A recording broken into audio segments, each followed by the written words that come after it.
नमस्कार। ये समय है प्रश्न पूछने का, जवाब मांगने का, हिसाब मांगने का, दिशा तय करने का। पूछिए तीखे प्रश्न, क्योंकि ये है प्रश्नकाल। नमो नमो के जाप के बीच चाल, चरित्र और चेहरे की बात करने वाली बीजेपी क्या दो धाराओं में बढ़ती जा रही है? राष्ट्रीय बीजेपी अलग, क्षेत्रीय बीजेपी अलग। क्या इन दो किस्म की बीजेपी के चलते ही पार्टी के पुराने धुरंधर नाराज हैं, पार्टी को असली और नकली में बांट रहे हैं? हमारे सामने चुनौती जो है वह असली बीजेपी और नकली बीजेपी के बीच है। या फिर एक सच ये भी है कि बीजेपी में मोदी का हावी होना कई समीकरण बदल गया है। खेमेबाजी से मुक्त पार्टी पहले भी नहीं रही, लेकिन क्या मोदी के उदय ने इस खेमेबाजी को और बढ़ा दिया है? आडवाणी, सुषमा, मुरली मनोहर जोशी, ये लिस्ट लंबी होती जा रही है। अकेली पॉलिटिकल पार्टी या भारतीय जनता पार्टी है, नेशनल पॉलिटिकल पार्टी की बात मैं कर रहा हूं, जिसका कि अपनी राजनीतिक जीवन में एक बार भी वर्टिकल डिवीजन नहीं हुआ है। क्या चुनाव के बाद सत्ता पर काबिज होने का सपना देख रही बीजेपी को इन अलग अलग धाराओं का नुकसान उठाना पड़ेगा? पिछले साल 10 जून को एलके अडवाणी ने राजनाथ सिंह के नाम एक चिट्ठी लिखी थी। कुछ इसे सुना रहा हूं। प्रिय श्री राजनाथ सिंह जी, कुछ समय से पार्टी के कामकाज से या जिस दिशा में ये जा रही है उससे तालमेल बिठाने में मैं कठिनाई महसूस कर रहा हूं। मुझे अब नहीं लगता कि ये वही आदर्शवादी पार्टी है जिसे डॉक्टर श्यामा प्रसाद मुखर्जी, पंडित दीनदयाल जी उपाध्याय, नानाजी देशमुख और अटल बिहारी वाजपेयी ने खड़ा किया था। हमारे अधिकांश नेता आज सिर्फ अपने निजी एजेंडों के लिए चिंतित हैं। ये बात एलके अडवाणी ने पिछले साल कही थी। आज बीजेपी ही के कुछ और वरिष्ठ नेताओं को भी वैसा ही लगना शुरू हो गया है। श्री रामुलू के मामले में सुषमा स्वराज की बात नहीं मानी गई। मुरली मनोहर जोशी की कॉन्स्टिट्यूएंसी बदली गई। अडवाणी को गांधीनगर से ही लड़ना पड़ रहा है और जसवंत सिंह का तो टिकट ही काट दिया गया है। अडवाणी, मुरली मनोहर जोशी, सुषमा स्वराज, जसवंत सिंह, ये वो नाम और चेहरे हैं जो बीजेपी की पहचान रहे हैं। मोदी दूसरी पंक्ति के नेताओं में आते थे, लेकिन आज ये चारों नेता खुद को अलग थलग महसूस कर रहे हैं। दूसरी तरफ मोदी, राजनाथ सिंह और अरुण जेटली पार्टी की हाईकमान है। तीसरी तरफ जो राज्यों के नेता हैं, जैसे शिवराज सिंह चौहान, रमन सिंह, वसुंधरा राजे, मनोहर पर्रिकर वगैरह, वो अपने दम पर बने हैं, मोदी की मेहरबानी से नहीं। इसी से हमारा आज का विषय निकलता है दो किस्म की बीजेपी, क्षेत्रीय और राष्ट्रीय। और इसी से हमारा सवाल बनता है कि क्या मोदी एंड कंपनी बीजेपी पर हावी हो गई है?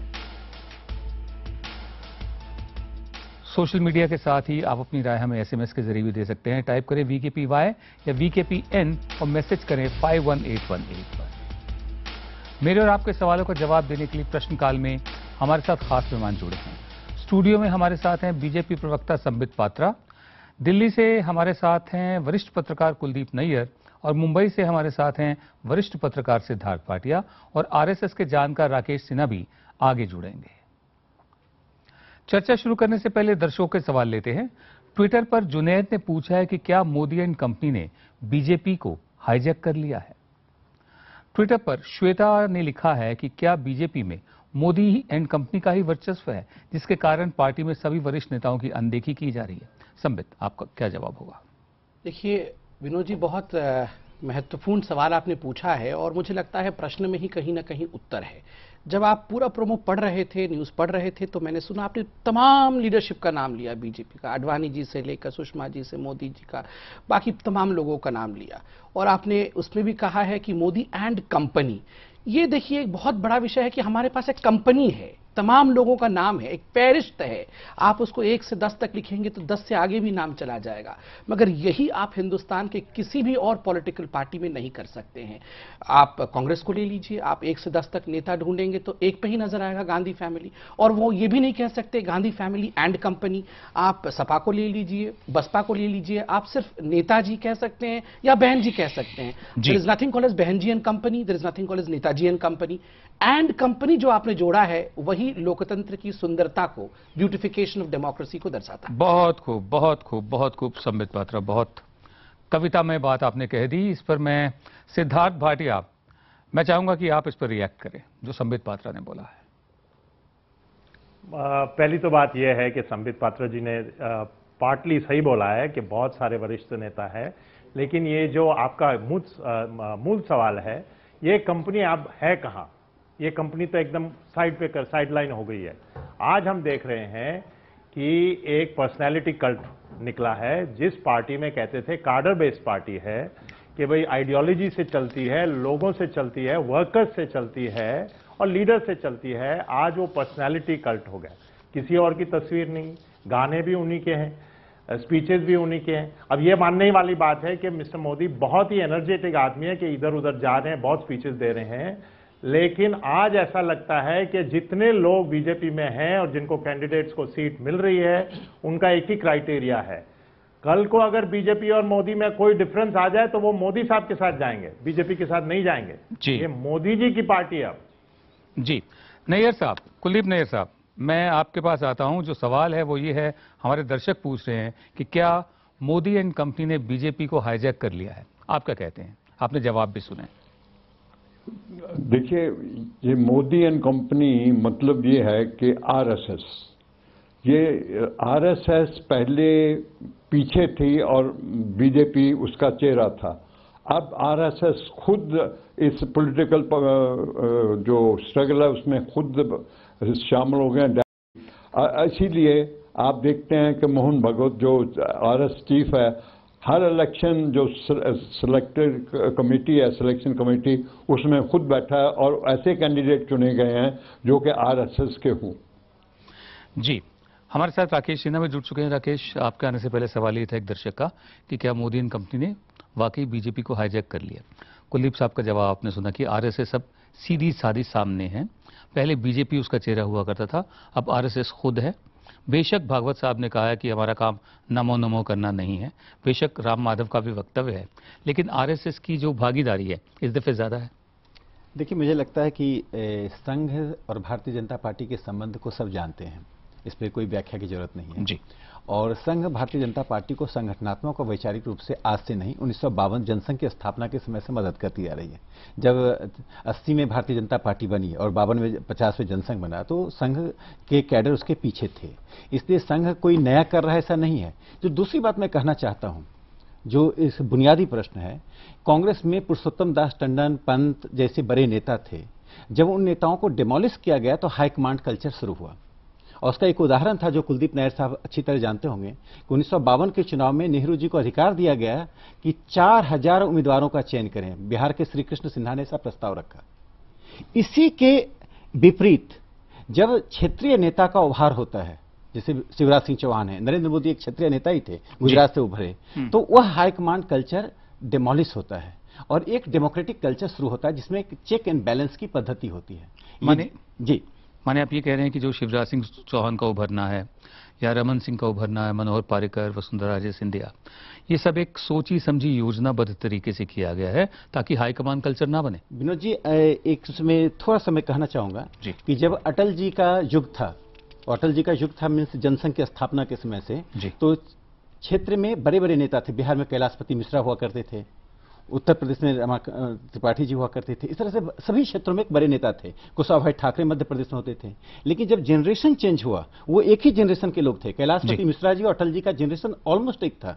लेकिन जब जनरेशन परिवर्तन हुआ तो ये दिखाई पड़ रहा है कि ये राइवलरी है, ऐसा नहीं है। ये चेक, जैसे मनोहर पर्रिकर हैं, उनकी एक राष्ट्रीय छवि है। गोवा जैसे छोटे राज्य में एक ऐसे बड़े नेता का उभार होना, ये भारतीय जनता पार्टी उनको उतना ही महत्व देती है जितना उत्तर प्रदेश के किसी नेता को देती है। यह एक लोकतांत्रिक जो पद्धति है, इसको हम हजम इसलिए नहीं कर पा रहे हैं कि हमें आदत पड़ गई है कांग्रेस के हाईकमांड कल्चर को अपनाने की, उसी पर विमर्श करने की। जी, हम आगे बढ़ते हैं। फेसबुक पर राजेंद्र ने लिखा है कि जिस तरीके से बीजेपी में सीनियर लीडरशिप खत्म हो रही है, उससे ही जाहिर होना चाहिए कि मोदी एंड कंपनी पार्टी पर हावी है। यहां तरीके पर जोर दिया गया है। फेसबुक पर राजश्री ने पूछा है कि जिस एडवाणी ने बीजेपी को खड़ा किया था, आज मोदी के राज में उनका कद कम क्यों हो गया है? कुलदीप साहब, आप क्या जवाब देंगे इसका? क्या कहेंगे आप? आपका कमेंट।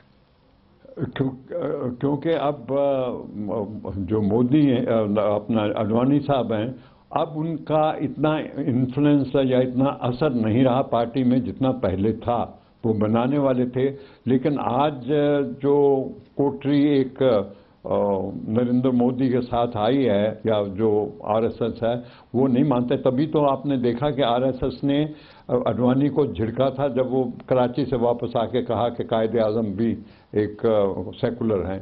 तो इसलिए मैं समझता हूं कि अब अडवाणी की ज़रूरत नहीं है आरएसएस को, और लेकिन वो ये भी नहीं चाहते कि ये बिल्कुल ख़त्म हो जाए, क्योंकि देखिए सीट पे वो भोपाल चाहते थे, गांधीनगर उसे दिया गया, और बाद में फिर जो अडवाणी साहब खुद ही मान गए, जसवंत सिंह जी की तरह नहीं कि जसवंत सिंह ने कहा कि नहीं या तो मुझे वही दो, नहीं तो मैं कहीं और से लड़ता हूँ, और वो इंडिपेंडेंट लड़ रहे हैं।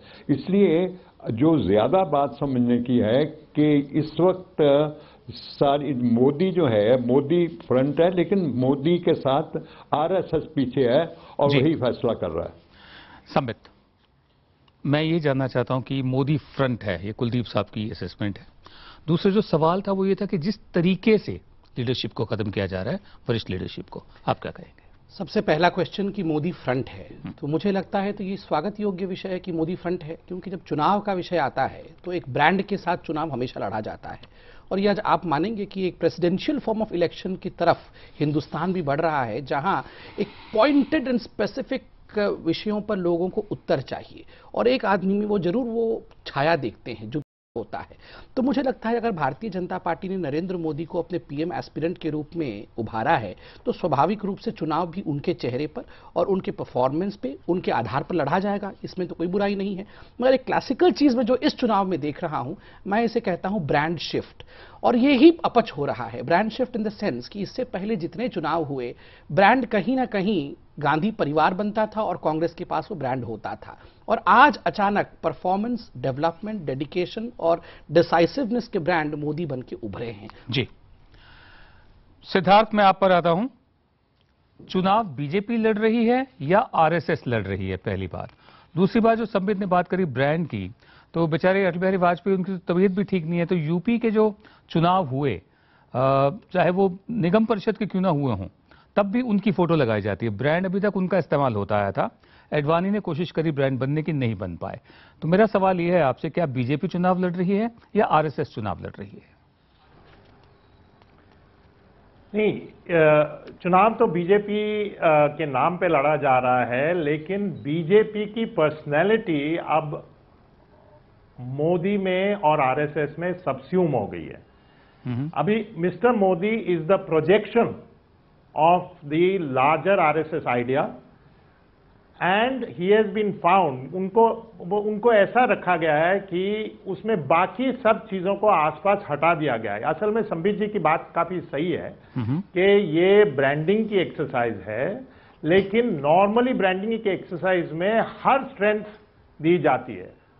अटल बिहारी वाजपेयी के दिनों की बात, 6 साल उन्होंने रूल किया, उन दिनों के बारे में सक्सेस का मानते हम लोग, उस सक्सेस को भी प्रोजेक्ट नहीं किया जा रहा जी। तो जब सारा का सारा एनर्जी एक पर्सनालिटी में डाल दिया है, तो वो पर्सनालिटी कल्ट शुरू होता है। अब उसमें ये तकलीफ आएगी कि कल को अगर कुछ ऊपर नीचे हुआ तो आपके पास कोई प्लान भी नहीं रह जाएगा जी। तो असल में सारी एनर्जी मिस्टर, ये तो उसको आज मोदी पार्टी कह सकते हैं, नॉट बीजेपी जी। संक्षेप में आपका कमेंट चाहूंगा। जो देखिए, मैं एक बात तो ये कहना चाहूंगा कि बीजेपी की स्थापना दोहरी सदस्यता पर हुई थी, संघ से संबंध को लेकर, इसलिए भारतीय जनता पार्टी की कल्पना संघ से अलग होकर नहीं की जा सकती। एक दूसरी बात, जहां तक नरेंद्र मोदी की है, अगर मोदी जी की जगह राजनाथ सिंह ही प्रधानमंत्री के उम्मीदवार होते तो इसी प्रकार से उनका प्रोजेक्शन होता है, जैसे अटल जी का हुआ।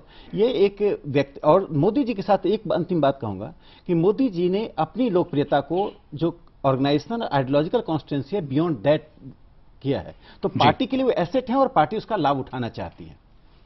आप कुछ कहना चाह रहे थे संबित? नहीं, देखिए, आपने एक प्रश्न में 2 प्रश्न पूछे थे कि जो बुजुर्ग हैं, क्या उनको हम किसी तरीके के अंतर्गत समाप्त कर रहे हैं। मुझे लगता है वो प्रश्न पूछा ना, तो मुझे उत्तर देना चाहिए। मैंने ये नहीं कहा था कि किसी तरीके के अंतर्गत समाप्त कर रहे हैं।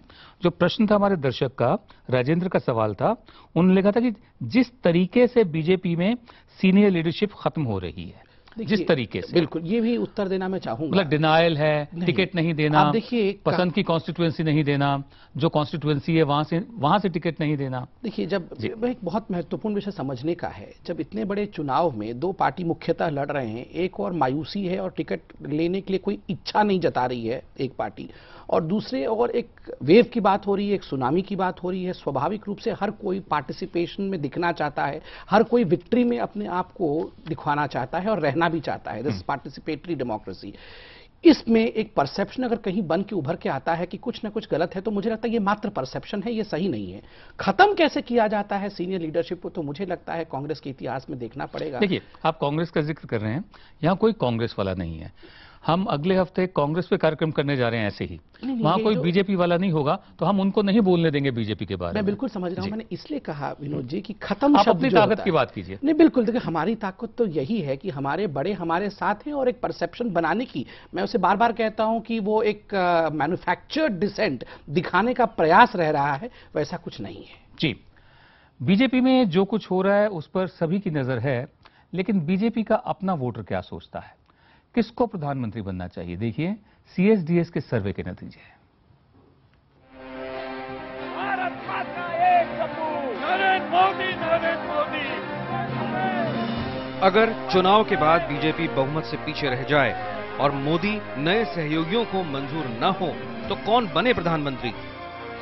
सीएसडीएस के सर्वे में बीजेपी वोटरों से यही सवाल पूछा गया। 22% लोगों ने पहला नाम लिया लाल कृष्ण आडवाणी, 13% स्वराज को पीएम बनाने के पक्ष में थे, 8% बीजेपी वोटरों ने शिवराज सिंह चौहान का नाम लिया और 4% राजनाथ सिंह के पक्ष में थे, 3% नितिन गडकरी को पीएम बनाना चाहते थे, तो 2% बीजेपी वोटरों ने अरुण जेटली के लिए भी हां कहा, 2% वसुंधरा राजे को भी पीएम बनाने के पक्ष में थे और 1% रमन सिंह का नाम ले रहे थे। लेकिन ध्यान देने वाली बात यह भी है कि बीजेपी के 21% वोटरों ने कहा कि वो सिर्फ और सिर्फ नरेंद्र मोदी को ही प्रधानमंत्री बनाने की पक्ष में है। जी, तो 22%, ये बीजेपी के वोटर्स का सर्वे है, 22% चाहते हैं कि एल के आडवाणी प्राइम मिनिस्टर बने, 21% चाहते हैं कि नरेंद्र मोदी बने। फेसबुक पर अभिषेक ने अपना सवाल दर्ज किया है। उन्होंने पूछा है कि चूंकि मोदी बीजेपी में सबसे अधिक जनाधार वाले नेता हैं, तो उनका पार्टी में हावी होना गलत किस तरीके से है। सिद्धार्थ, मैं आप पर आता हूं। सबसे अधिक जनाधार की जहां तक बात है, तो जनाधार तो शिवराज सिंह चौहान का भी है, बड़ा राज्य भी है मध्य प्रदेश, और वसुंधरा राजे सिंधिया का भी है। ये सवाल कितना वाजिब है?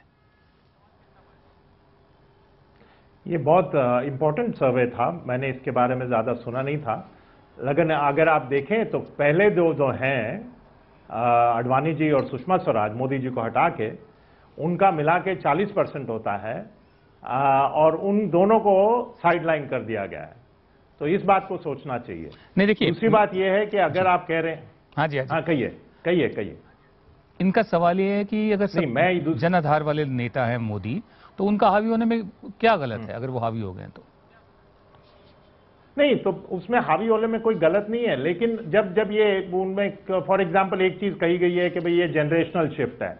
अब आप 76 ईयर ओल्ड आदमी को टेलीफोन पे कहते हैं कि भाई हमें आपको नहीं देना टिकट, तो उसकी वजह से उनकी इंस्टेड ऑफ हिम एक 71 ईयर ओल्ड को ले आते हैं कांग्रेस से, तो उसका मतलब क्या है जी? किरण खेर को लाने का मतलब क्या है? तो उनका मतलब ये है कि ये असल में बीजेपी के कोई बहुत मानी वर्कर्स नहीं रहे, ये लोग हैं जो पर्सनल लॉयल्टी दिखाएंगे जी। अब उसमें आरएसएस का हाथ है या मोदी जी का हाथ है, ये अलग डिबेट है इस वक्त, लेकिन इस वक्त ये पार्टी उनकी पार्टी बनती जा रही है, ये मेरा कहना है, रिपीटेडली मैं यही कह रहा हूं।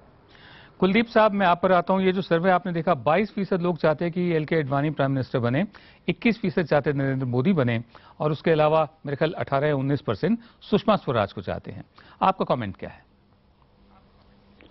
देखिए, इसका मतलब ये हुआ कि ये जो लोग हैं वो परिवर्तन तो चाहते हैं, लेकिन ये नहीं चाहते कि वो लोग सामने आ जाएं या वो रूल करें जो कि सचमुच प्रजातंत्र में बिलीव नहीं करते, प्रेसिडेंशियल सिस्टम चलाना चाहते हैं, या इसके अलावा कि वो जो लिबरल थोड़ा सा एलिमेंट बीजेपी में है या अभी भी या था, उससे भी वो उसको मिटाना चाहते हैं। इसीलिए एलके आडवाणी, जसवंत सिंह, ये सुषमा, ये थोड़ा सा एक लिबरल चेहरा है। बहुत देर से ये आए, पहले बहुत मिलिटेंट थे, लेकिन आहिस्ता आहिस्ता कोई हालात ने ऐसा किया कि वो लिबरल हो गए थोड़ा सा।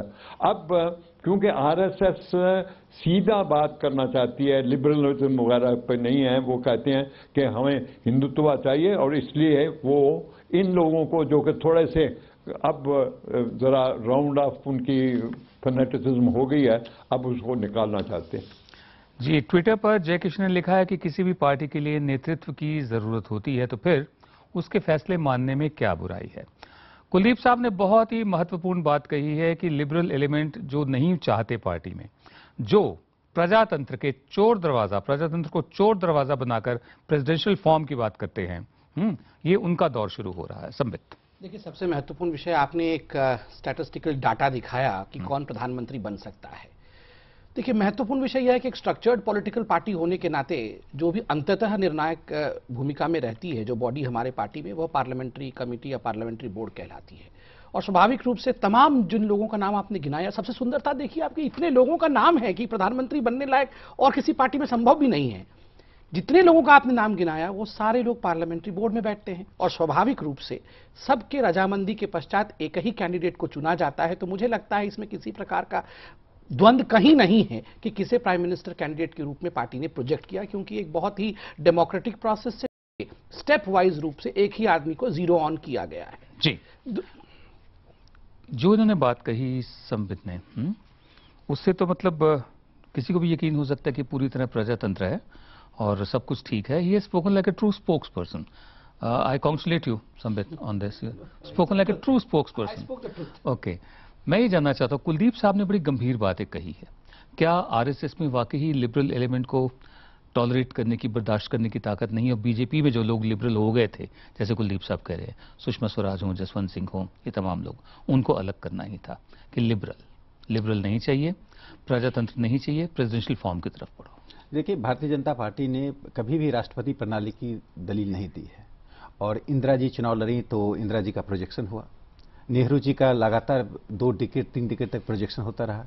तो आज नरेंद्र मोदी एक बड़ी शख्सियत के रूप में उभरे हैं, इसलिए उनका प्रोजेक्शन हो रहा है। लेकिन एक बात ध्यान रखिए, इस पार्टी के साथ साथ एक आंदोलन भी से जुड़ा हुआ है, जिसकी बात बार बार कुलदीप जी कह रहे हैं। और संघ के लोग राजनीति में, इलेक्टोरल पॉलिटिक्स में एक अप्रत्यक्ष रूप से भागीदारी दिखा रहे हैं, सहयोग करके, और फिर पुनः वापस आते हैं। तो यह जो एक लोक शक्ति की नैतिक जिम्मेदारी है, वह भारतीय जनता पार्टी को जो आशंकाएं कुलदीप जी की हैं, उन आशंकाओं से दूर रखती है। दूसरी बात, एक छोटा सा कमेंट करूंगा, लिबरल एलिमेंट के समाप्त होने की बात है। नरेंद्र मोदी से लेकर सुषमा स्वराज और आडवाणी जी तक भारतीय जनता पार्टी और आरएसएस के जो बुनियादी सवाल हैं, किसी में भी कोई असहमति नहीं है। जी, लोग ये भी कहते हैं कि जैसे शिवसेना का रिमोट बाला साहब ठाकरे हुआ करते थे, जैसे कांग्रेस का रिमोट श्रीमती सोनिया गांधी है, वैसे ही भाजपा का रिमोट आरएसएस है। नहीं, रिमोट नहीं है, ये जो संबंध है सिम्बियोटिक रिलेशनशिप है। और संघ अपने एक उद्देश्य के लिए काम कर रहा है, जो मोहन भागवत जी ने पीछे कहा, परिवर्तन अपरिवर्तनीय है, जो अभी हाल में उन्होंने कहा। तो ये परिवर्तन की प्रक्रिया को संघ आगे बढ़ाना चाहता है। रिमोट और स्टेबलाइजर में फर्क है। मुझे लगता है रिमोट के बदले आप स्टेबलाइजर का इस्तेमाल करें तो उचित बैठेगा। स्टेबलाइजर का इस्तेमाल करें। वैसे ये स्टेबलाइजर श्रीमती इंदिरा गांधी के काम भी आया था आरएसएस। नहीं, देखिए, जो चीज आइडियोलॉजी को स्टेबल करता है, जम्मू में काम आया था। स्टेबलाइजर कहने का अर्थ था कि जो आइडियोलॉजी को स्टेबल नहीं कहूंगा कि अगर और राजनीतिक पार्टियां भी संघ के बुनियादी बातों पर सहमति हों तो संघ भी मल्टी पार्टी सिस्टम में को सहयोग करेगा। वो बहुत बढ़िया। प्रश्नकाल में लगातार ट्विटर, फेसबुक, IBNखबर.com पर आपके प्रश्न मिल रहे हैं। आपके कुछ और सवालों को भी हम अपने कार्यक्रम में शामिल करेंगे। प्रश्नकाल जारी रहेगा। संबित पात्रा हमारे साथ नहीं होंगे, उनका धन्यवाद। संबित, बहुत बहुत धन्यवाद। प्रश्नकाल जारी। आप देख रहे हैं IBN 7 पर प्रश्नकाल। आज हम बात कर रहे हैं बीजेपी की, जो राष्ट्रीय और क्षेत्रीय 2 किस्मों में बटी हुई है। इस पर हमने सवाल किया है कि क्या मोदी एंड कंपनी बीजेपी पर हावी हो गई है। अभी तक मिले जवाबों के मुताबिक हमें 77% लोगों ने हाँ में जवाब भेजा है, जबकि 23% लोगों ने ना में जवाब भेजा है। राय से साफ है कि 3/4 लोग मानते हैं कि मोदी एंड कंपनी बीजेपी पर हावी है। फेसबुक पर जसवंत ने लिखा है कि क्या कांग्रेस के हाईकमान कल्चर से लड़ते लड़ते बीजेपी भी उसी बीमारी का शिकार नहीं हो गई? सिद्धार्थ, आप क्या कहेंगे इस पर? असल में मैं यही कहना चाहता था पहले कि आपके कार्यक्रम में 20 मिनट तक बीजेपी के सिर्फ कांग्रेस के एग्जाम्पल्स दिए, नेहरू जी, इंदिरा जी वगैरह, लेकिन अब तक हम सुनते आ रहे थे कि BJP party with a difference है। अब अगर वही वो एग्जाम्पल्स लेने लगे और कहे कि भाई उनको देखो वो कर रहे थे और आपने कुछ नहीं कहा, हम लोग कर रहे हैं, तो मतलब उसका मतलब पार्टी विद अ डिफरेंस नहीं है। इस बात को मान लेना चाहिए कि आज बीजेपी कांग्रेस जैसी हो गई है कि एक पर्सनैलिटी में, वहां फैमिली है, यहां पर्सनैलिटी है और पीछे आरएसएस है। यही लोग आज बीजेपी को चला रहे हैं। कंसल्टेटिव प्रोसेस जो होती है जिसमें parliamentary committee, election committee, tickets committee, वो सब अब फॉर्मेलिटीज हो गई हैं। जी, हम आगे बढ़ते हैं। किसी की भी आवाज उठाना, उसको बोल दे, किसी की भी, एक मैं छोटा सा उदाहरण देता हूं कि सुषमा जी ने ट्वीट किया, उसका जवाब यह आया कि ये छोटी छोटी बातें होती रहती हैं, हमें ये सबसे मतलब नहीं है, हमें पार्टी को जिताना है। तो अब ये इसमें और कांग्रेस में फर्क क्या रह गया? जी, ट्विटर पर बालकृष्ण ने लिखा है कि बीजेपी में मोदी का एक अलग ही गुट नजर आता है और दो गुटों में बंटी बीजेपी मोदी गुट से आहत है, मोदी गुट से तंग है, उसको दुख है मोदी गुट से। कुलदीप साहब, क्या कहेंगे आप? देखिए, मैं जो विनोद तुमसे सवाल में करता हूं और इसका जवाब भी है कि मोदी ने हिंदू नेशनलिज्म का नारा लगाया, इंडियन नेशनलिज्म का नहीं लगाया। अब ये कहां तक उचित है? मेरे साथ बैठे हुए हैं आरएसएस के भी और बीजेपी के भी, ये भी सोचें कि ये इंडियन नेशनलिज्म है या कि हिंदू नेशनलिज्म है। इस पे ये मोदी ने जो कहा है मैं समझता हूं कि बहुत गलत और अपने देश से बहुत दूर जा चुके हैं। जो आज़ादी की लड़ाई लड़ी इस बात पे, क्योंकि उस वक्त मुस्लिम लीग थी और लड़ाई लड़ी थी कि नहीं, हम इसको धर्म को और स्टेट को साथ नहीं मिलाएंगे। लेकिन जब मोदी साहब ने ये सवाल नारा दिया है तो मैं पूछना चाहता हूं अपने साथियों से कि कहां तक उनसे सहमत है। जी, सिन्हा साहब। कुलदीप साहब, आपने बहुत बुनियादी सवाल उठाया, उसका जवाब मिलना चाहिए। देखिए, आरएसएस जो हिंदू राष्ट्रवाद की बात, हिंदू राष्ट्र की बात करती है, उसके बारे में एक कमी जो है कि संघ बौद्धिक रूप से उसको अधिक एक्सप्लेन नहीं कर पाए, इसलिए एक परसेप्शन अलग बन गया। लेकिन जो संक्षेप में मैं कह सकता हूं, हिंदू राष्ट्र को संघ एडजेक्टिव के रूप में यूज करता है, ऑब्जेक्टिव के रूप में यूज नहीं करता है। एडजेक्टिव इसलिए है कि भारतीय राष्ट्र और भारतीय सभ्यता को टर्मिनस है। ये विश्व में अकेला राष्ट्र है जो एक सभ्यता को रिप्रेजेंट करता है, और उस सभ्यता को जो सबसे उत्तम नाम से देखा जा सकता है, जिसे सभ्यता और राष्ट्र दोनों को देखा जाए, वो हिंदू राष्ट्र है। लेकिन कोई इसलिए कि जो पूरी सभ्यता है, जो वैदिक काल से पहले से लेकर आज तक, उस सभ्यता का जो मूल चरित्र है उसको हिंदू शब्द के द्वारा डिपिक्ट कर सकते हैं और उसको भारतीय शब्द के द्वारा भी कर सकते हैं। इसलिए संघ मानता है हिंदू और भारतीय शब्द पर्यायवाची है। ये संघ की अवधारणा है, आप इसे डिफर कर सकते हैं और इससे अंतर रख सकते हैं। जी, कुलदीप साहब, आप कितने सहमत हैं इस बात से? नहीं, मैं नहीं सहमत। मैं नहीं समझता कि हिंदुइज्म और नेशनलिज्म को टर्मिनस है, ये गलत बात है। हिंदू एक कम्युनिटी है, एक हम मेजॉरिटी में है, ये अलग बात है। लेकिन देश के हिसाब से ये इंडियन नेशनलिज्म चाहिए। इंडियन, जो आदमी चाहे वो हिंदू है, मुसलमान है, उसको फख्र होना चाहिए कि मैं हिंदुस्तानी हूं, और उसके बाद वो मुसलमान या हिंदू या सिख है, पहले ये वो हिंदुस्तानी है। तो इसलिए इंडियन नेशनलिज्म या इंडियन जो, वो सबसे ऊपर है।